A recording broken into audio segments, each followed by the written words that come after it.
What's up, everyone? Welcome to today's video. Welcome to the Video Game Fry School channel. Thank you very much for tuning in. In the last few years, I can't help but say that I've noticed that almost any high-profile video game that's coming out has attached to it some form of controversy.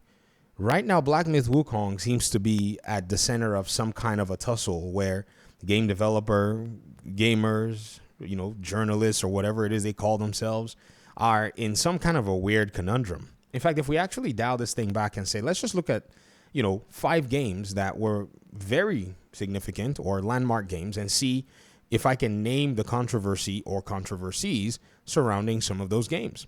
In this instance, I'll take God of War Ragnarok. Remember the 6/10 review from the IGN Korea journalist? Yep, that also stirred up a huge controversy. It was a big deal. Remember the Angroboda thing?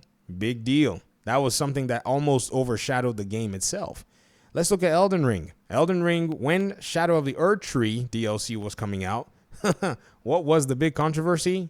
Oh, the game needs difficulty settings. A Souls-like game that has established itself based on the fact that everybody eats the same difficulty settings, and so let's all go. But somehow that became some big, huge issue where some journalists thought maybe this game needs to have, difficulty settings. Go play another game. That was basically what a lot of gamers and even, the overall sentiment was. Then we go back to a game like Hogwarts Legacy. What was it? It was J.K. Rowling. Oh my gosh, don't buy this game because A, B, C, D, E, F, G. I think right now game developers need to take very, very careful consideration as to how they approach their games and their audiences. I strongly believe that targeting the audience is, in my opinion, the very best way that they can go. Not saying they need to sideline the press, but they need to ensure that their game releases are community-based releases. I remember Gotham Knights. I remember the developers for Gotham Knights. They seemed a little skittish. They didn't know what to expect.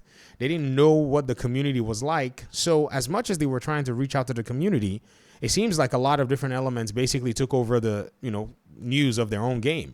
Yes, their game was 30 FPS, but man, you should have seen people basically throw a big fit as if that was the end of the world. I remember some commentators like Reforge Gaming who got into an argument with me on Twitter saying that the developers tried to hide it, but then when I showed him that PlayStation Access actually put that out there in their preview, he started to dance around the goalpost. He wouldn't even touch it because the goalpost got so hot when I actually pointed out that there is nothing hidden here. This is information that was public. I mean, we've seen where developers have clearly stated in some leaked NDA restrictions exactly what reviewers or previewers can and cannot cover. And the 30 FPS thing was not something that was restricted because it was actually said by PlayStation Access themselves. That's actually PlayStation's own game journalism team in a sense. They're not journalists, but they do cover other games that are coming on PlayStation. So this whole community, approach is one that we've seen actually work and actually works spectacularly. And I think the developers here at Game Science probably should have taken this particular route in a much more highlighted way.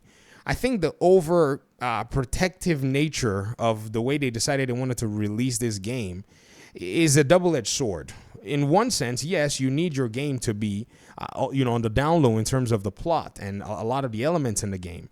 However, they're just all of these different elements that will try to derail your game regardless of how it is, because it could be gamers. Some gamers might be mad. It could be, activists, or they call themselves activists. They say they hide under journalism. They could be mad at you. It could be just anything, like, even some folk who just want to sit down and see a game fail regardless, and they may just want, they may want the worst for your own game. So what did Hogwarts Legacy do? What were the developers at Avalanche capable of doing that was able to still grant them a lot of sales and even allow for a lot of people to just pretty much ignore all of the controversy and quote surrounding their game? They took the community-focused approach. This was an approach where they actually took their game and they brought in what I would call community members, because if you say influencers, okay, to an extent, yes. But in this case, the very first thing they did was they brought a YouTuber called Expect to Go.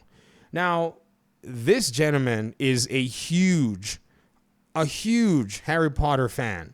I mean, I have not seen anybody who has taken their Harry Potter, fandom to this extent as he has. And I do know some Harry Potter fans. I know some Harry Potter fans.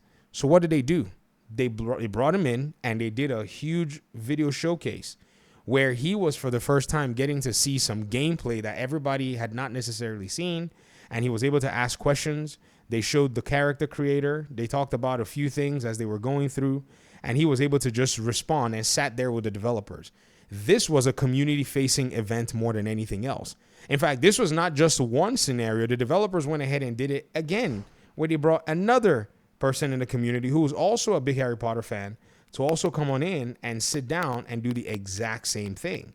So I think the developers at Game Science probably need to, in a sense, consider this approach. And even if they don't consider the approach, other developers in the space more than likely can benefit from stuff like that. You see, a game like Black Myth Wukong has a lot of YouTubers who play these kinds of games. GBG for one, SMVR. In fact, GBG will not stop talking about this game, bro. GBG is super excited about the game. And yes, they've hooked them up with, where are my bookmarks? They've hooked them up with some, really cool stuff in regard to the game, and all kinds of other stuff. However, I think the community-based approach is something that's still missing. And if the developers are not going to take this approach, then they're basically leaving themselves open to, a lot of what these folk over here are doing. Whereas GBG's little thing, if you see what he's actually doing, it's actually really interesting. Let me see. Game Breaker. I can't spell. Oh, there he is. So he's been Black Myth all day, man. He's already announced his 24-hour stream. He's already scheduled it. He's talking about the reviews. Very, very interested in the game. And I think the developers could take this approach to reach out to more and more people within the community and let these people be the front face of their game, because they are gamers. They play games, right? Like, that's what the gamer is. And they talk about the games they play. They give their opinions on the games. But leaving it out here for everyone who's just going to basically, rake your game over the coals is just weird. I mean, ladies and gentlemen, think about this. Somebody gave this game a rating from Screen Rant. Doesn't Screen Rant do what do they even do there? And they finished the pros. Combat is fluid and fun. Cinematography can be breathtaking. Great diversity in items and mechanics. And then cons, lacking in inclusivity and diversity. How does inclusivity and diversity inform the gamer who's about to pay for a product that is a video game about a Chinese mythology that is represented in the game, that is supposed to have combat mechanics, that is supposed to have all kinds of different things, and that is the one thing that they put as their con? This is a very, very strange time. There has to be something. It's always something.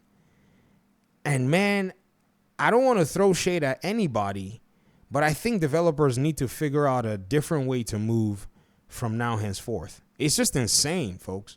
It's crazy. But anyways, I just wanted to share my opinion on this whole matter because I just think it's really wild. Let me hear your thoughts in the comment section, and hopefully we'll talk pretty soon in another one. Peace out.